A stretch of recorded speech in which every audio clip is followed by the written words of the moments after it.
Good morning, everyone. Hope you can hear me. My name's Jason Grove.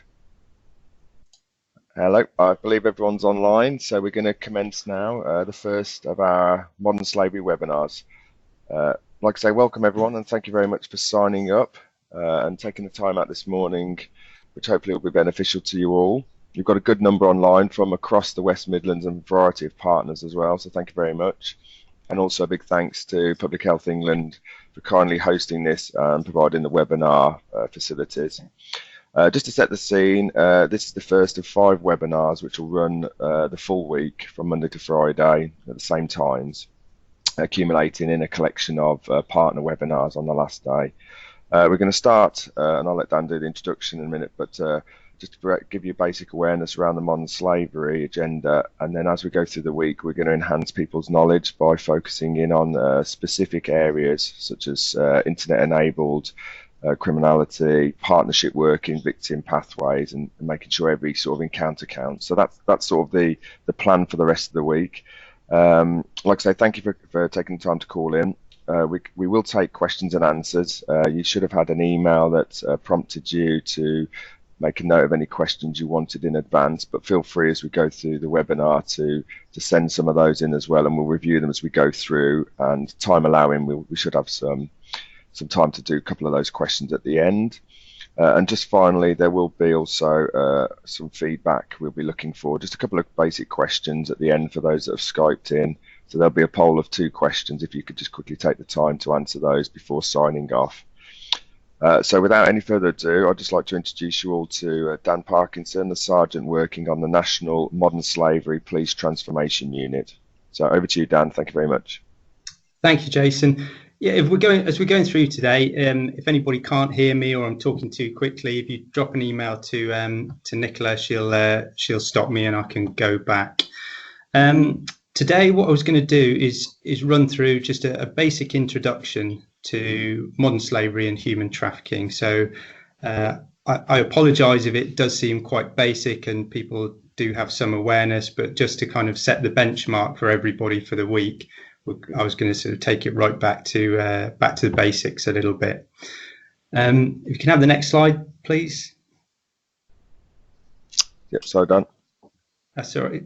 Brilliant, thank you. Just by the way, I can't control the slide, so although the technology seems to be all up and working very well, yeah, I am going to have to ask for the slides to be moved on. I just wanted to start with this quote. I found this the other day. This is from William Wilberforce, who was a politician in the late 1700s, early 1800s, that was very involved in the abolition of slavery at the time. And I thought what really stuck in my mind about this is that modern slavery is often described as a hidden crime. And the reality is, I don't think it is that hidden. The problem is we just don't see it day to day. But once you've been told about it, once you understand it, then you'll never not be able to see it. So yeah, I thought that quote encapsulated that sort of feeling. Once you understand modern slavery, you can't go back and you can't say that you didn't know. Can I have the next slide, Jason? Modern slavery covers a really sort of wide range of offending. And sometimes you hear it referred to as different typologies. The ones I've put up on the slide there, they're the main 4 that we see. So we see labour exploitation, we see domestic servitude, and I'll come back to that one in a minute. Sexual exploitation, again, mostly involved in forcing predominantly females into prostitution or sex work, and criminal exploitation. So that can be forced begging, forced shoplifting, sham marriages, or what we see an awful lot of nowadays, county lines and cannabis production as well. Next slide, please. On the actual law side then, modern slavery is split down into 2 main sections. So you've got section 1, which is slavery, servitude and forced labour, and section 2, which is human trafficking, which is the movement of people with a view to exploit them. And very handily, the Modern Slavery Act actually defines exploitation for us. I think the reason I put that slide up is to just understand some of the terms that get used a lot. So domestic servitude, for example, actually we've come across, particularly police officers as well as other agencies, sometimes get a little bit confused when they say, well, it's domestic servitude, but if it's not servitude, if it's, say, forced labour, is that a crime? I say, if you think about some of those terms like county lines, like domestic servitude, they're almost like brand names. They're not what the law is. So within a domestic setting, we could have slavery, we could have servitude, we could have forced labour, or we could have human trafficking. All of those are still offences, although we call it a brand name of domestic servitude. So just be aware that when people are talking about terms like county lines and domestic servitude, there's still a whole range of offending that can sit behind those. Those are just kind of like brand names, if you like. Next slide, Jason. This is the big one that people quite often get confused with as well, is what is people smuggling as opposed to human trafficking, as opposed to modern slavery. I think with modern slavery and human trafficking, you've got to think very much that there is, or there will be, some exploitation somewhere. And because somebody is being exploited, there will be a victim. Whereas with people smuggling, there isn't a victim. And that people might find that a little bit odd and think, well, what do you mean by that? Well, what people smuggling is, it's where a person, I'll give you a very basic sort of example of this, and then I'll tell you why it's a bit more complicated in reality. It's where a person wants to be brought into a country. They don't have leave to enter that country. They don't have a visa to come in. So they pay somebody to smuggle them in illegally. And as soon as they get into the country, the transaction with the other person ends.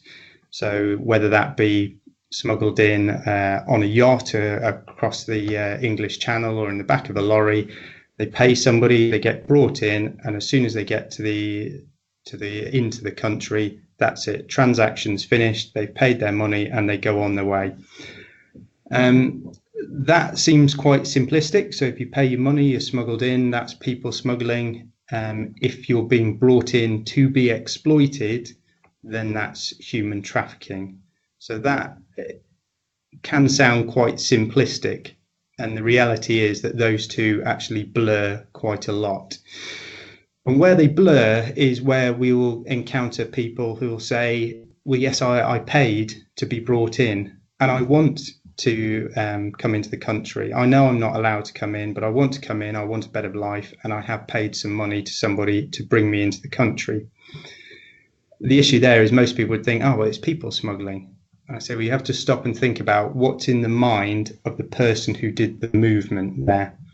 If the person who moved them across, if in their mind, as soon as this transaction's finished, they're on their way, then it's people smuggling. If in their mind they're going to exploit them further, then it becomes human trafficking.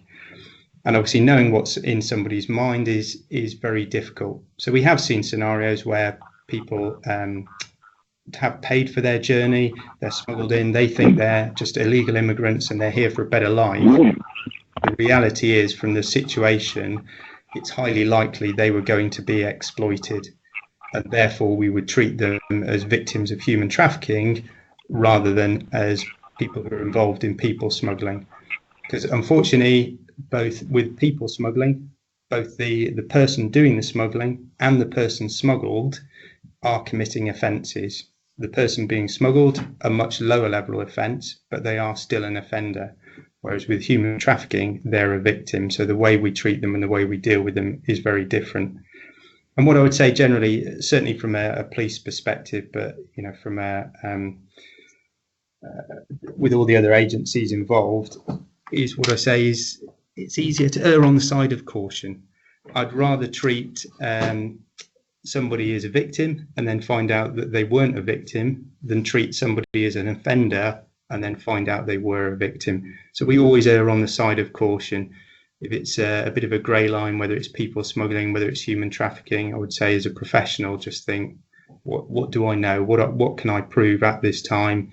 And if you can't prove that they're a victim, then maybe you should think about treating, or can't prove that they're an offender, beg pardon, then you should think about treating them as a victim. Have the next slide, Jason. You might have to click this one a few times.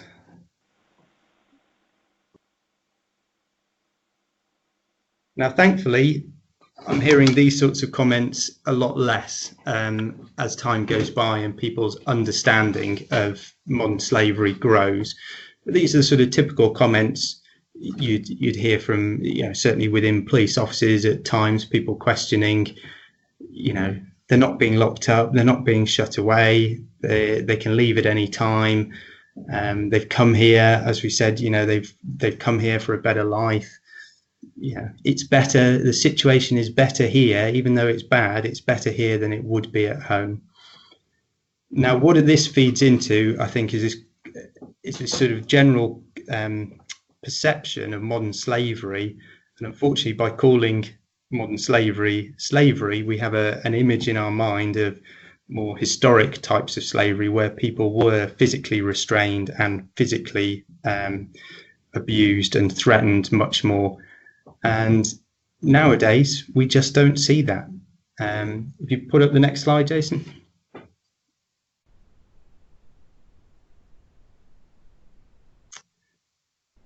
It's very, very rare, certainly within the police cases that we've seen, where we will actually find people who are physically restrained, because there is no need. Unfortunately for the victims, you could argue fortunately for the offenders, there are a whole load of people, either within the UK or outside, who have some sort of vulnerability. And our offenders are extremely good at exploiting that and being able to control people without the need for physical restraint, or without the need for actual physical violence at all in some cases. And this is where they really are. I wouldn't say I admire them, but it's their level, their ability to actually spot people and pick them out and exploit those vulnerabilities and achieve control over people they're really very advanced at it, the majority of our offenders. And of course, as professionals, we're extremely good at spotting where people are physically restrained. Those sorts of scenarios are obvious. So what a lot of our offenders will do is not do that.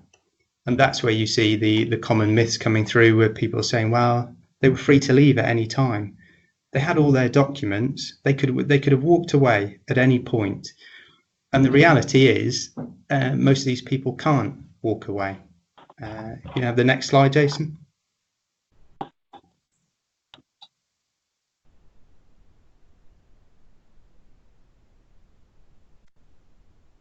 And these are just some of the reasons why people can't walk away. They build up a psychological hold over people. And I'm going to come on to a couple of case studies, and one of them in particular. There was a chap in that who'd been enslaved for about 14 years, I think.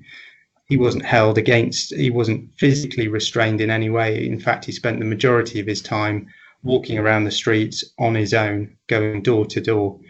Yet he never felt he could escape, despite having all that apparent freedom. So that's what a lot of our offenders will do. They will exploit vulnerabilities within the victims to actually control them and hold them. And I was thinking the other day, back to a case when I was about 21 years old, and I just finished university.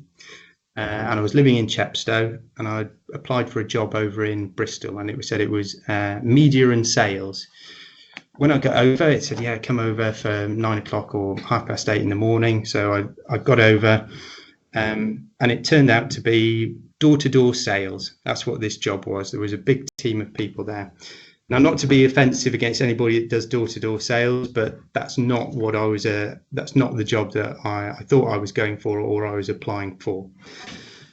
So I got over there, and they sort of went through this whole talk, and they said, right, come out, we'll take you out for a day around, we'll show you all exactly what we do. And I spent an entire day till about 7 o'clock at night tramping around the suburbs of Bristol, doing door-to-door sales with 3 or 4 other people. And then I finished the day, and I got back on the bus, and I went back home. I was living with my parents at the time, got back home, and they sort of said, oh, you've been away a long time. I thought this was just a job interview. What were you doing? And I told them, I thought, oh, this was appalling. This never what I wanted to do, and it wasn't what I thought I was applying for. And I was thinking about it the other day, thinking probably by at least 10 o'clock in the morning on that day, I knew that this job wasn't for me, and it wasn't what I wanted to do. But why didn't I leave? Why didn't I at 10 o'clock in the morning go, thanks very much, guys, this is not what I want, I'm going to go home. I was 21 years old. I was in my own country. I spoke the language. I was probably less than 40 miles from home, where I had all my parents living there. I could have gone and phoned them at any time. I actually had money, so I could have gone and got on a bus, even though we're out in the suburbs. I could have just gone and picked up a bus and left. But I spent all day walking around, and I thought, why did I do that? And the real reason was partly I was a bit embarrassed. I was in their environment. I didn't want to sort of turn around to say to them, no, this is not what I want to do. I was just too embarrassed to actually walk away from that situation. Now you think, had I been in a foreign country where I couldn't have just gone home that evening, had I not been a 21-year-old with a university education, had I had some, maybe I was an alcoholic or some other issues like that, actually, I found it difficult to walk away when I had every opportunity, I had everything going for me. You think about somebody who's in a less privileged position, actually how difficult it is for people to walk away and to leave. And that sort of, when I thought about that, that made me realize actually it doesn't take a lot. When you look at some of those psychological factors, doesn't take a lot. Just removing people from their normal security of friends and family and at home, that they become very vulnerable and then very easy to manipulate. Can I have the next slide, Jason?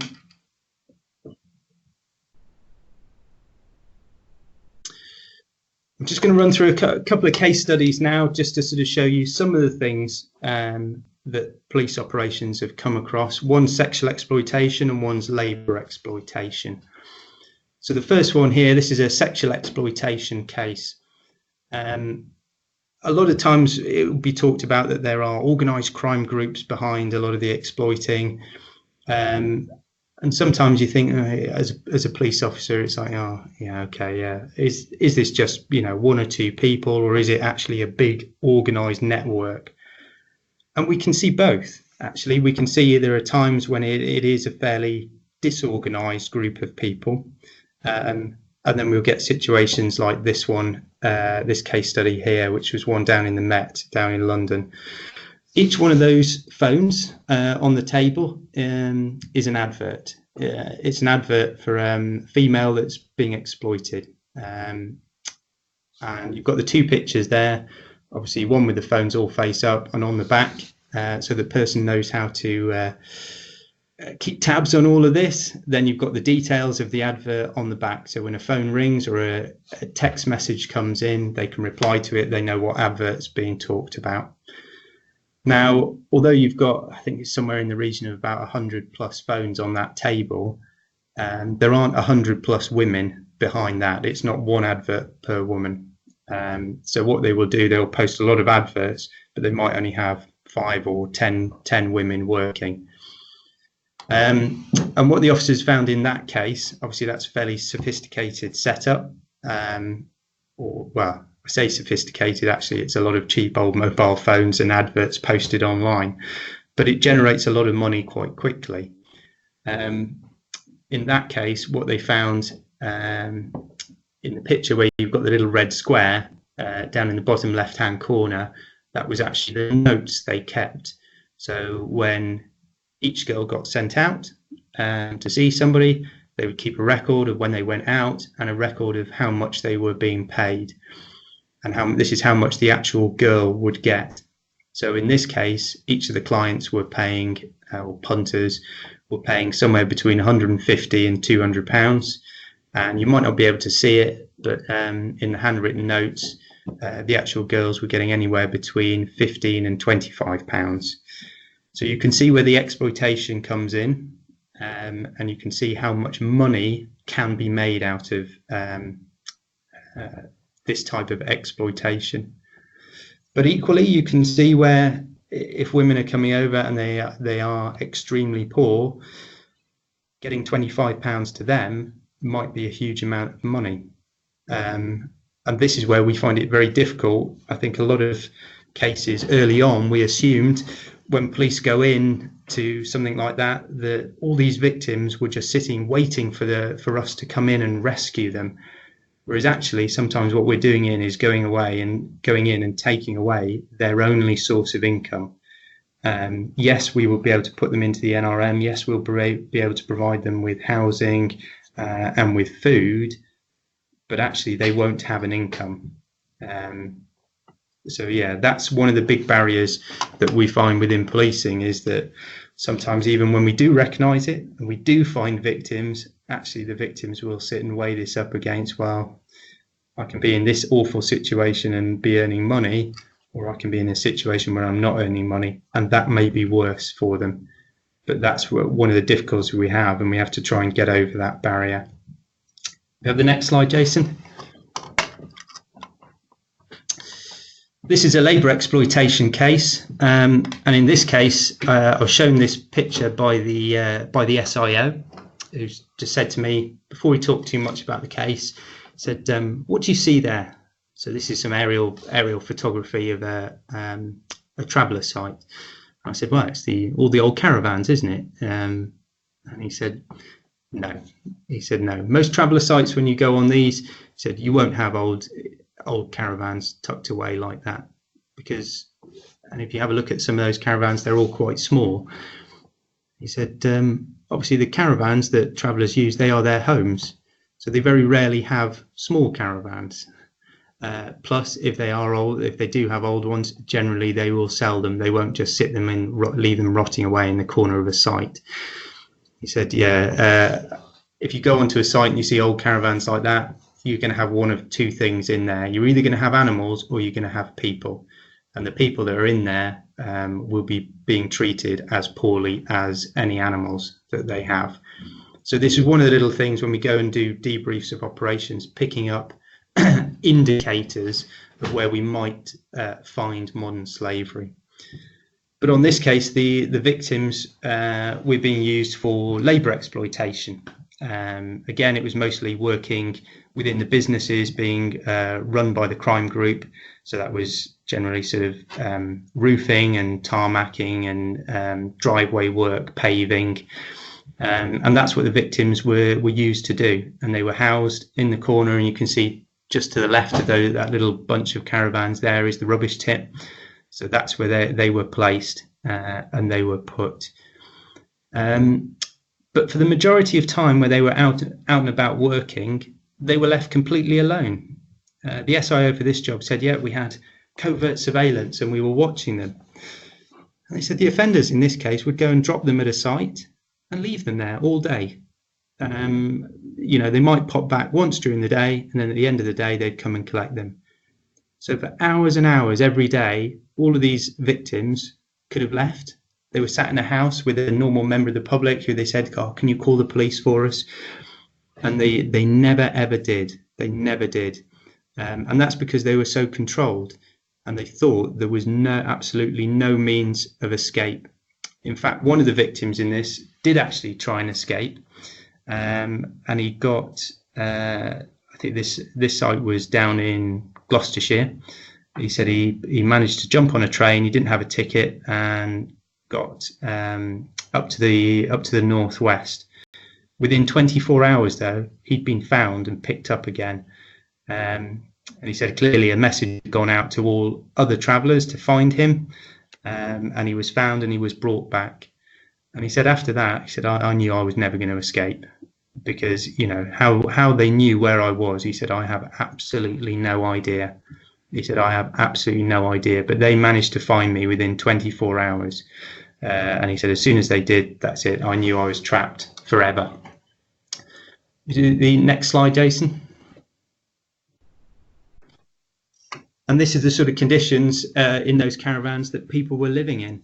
Now, the conditions there obviously look bad. What the SIO said, what you can't get from the picture is that when we were stood outside that caravan with the door open, we had to move away. He said we had to stand about at least 20 meters away because the smell was so overpowering and so bad. But I mentioned earlier on in the presentation about one chap who was walking around, and there was one chap in particular who was effectively did the door-to-door sales. So his job, the organised crime group would dress him up quite smart, put him in a flat cap and a tie and a jacket, and they would send him out doing door-to-door knocking in streets, generating business for them, for their company. So he would spend, like I said, probably at least 10 hours every day, completely alone, walking around, knocking on doors, not controlled in any way whatsoever. And he is not the sort of person, I've seen pictures of him when he was out working, they had surveillance cameras, pictures of him, and he did not look like a victim at all, in the slightest, looked quite smart. And that's what they will do, and that's the way they will work. And that's some of the difficulties with actually being able to spot victims, is that they won't be behind bars or in chains or anything obvious, unfortunately. And lastly, I'll show you the offenders now. If we just move on to the next one, Jason. This is Breeder and Billy Connors, as you can see on the left. That's one of them in their holiday in Dubai. And that on the picture on the right is one of the static caravans they had on their site. So you can see the sorts of conditions they were living in, yet 30 or 40 meters away, they were quite happy to house victims in conditions that you probably wouldn't keep animals in. And to them, that was normal. They made money out of this, and they were quite happy to do it. And one of the things the SIO said that was quite difficult to deal with is the fact that this, he said, my suspicion was this had been going on for years, because although Billy Connors was the head of the family there, and you can see him, he was probably his late 40s, early 50s there. He said there were family photographs with Billy when he was, 10, 11 years old, in pictures with some of the people who were still slaves. They'd been slaves for that long. So he'd been brought up culturally right through that it was normal to do this, and this was fine. And there was another big traveller case which hit the press recently, where apparently when one of the offenders in that was arrested, their comment on arrest was, good luck, we've all got one, in relation to victims. So yeah, there are some difficulties, certainly in terms of when we deal with our offenders, that this mentality about exploiting people is completely ingrained. But that doesn't mean it's right, and it certainly doesn't mean it's legal. We have the last slide, Jason. And this is going back to that first quote, that hopefully now you've understand it. What I haven't done today is that I wouldn't go through all the, spotting the signs, all the individual signs of it, but try and look at some of the mentality, what makes people vulnerable to becoming victims. And all I'd say is, modern slavery is all about exploitation. It's about exploiting people in some way or some form, generally to make money. And that's the key to it. If you can spot how somebody's been exploited, then you can start working out how the offending has happened and how to help the victim and how to try and get them out of that situation. Well, I promised it would be half an hour on the dot.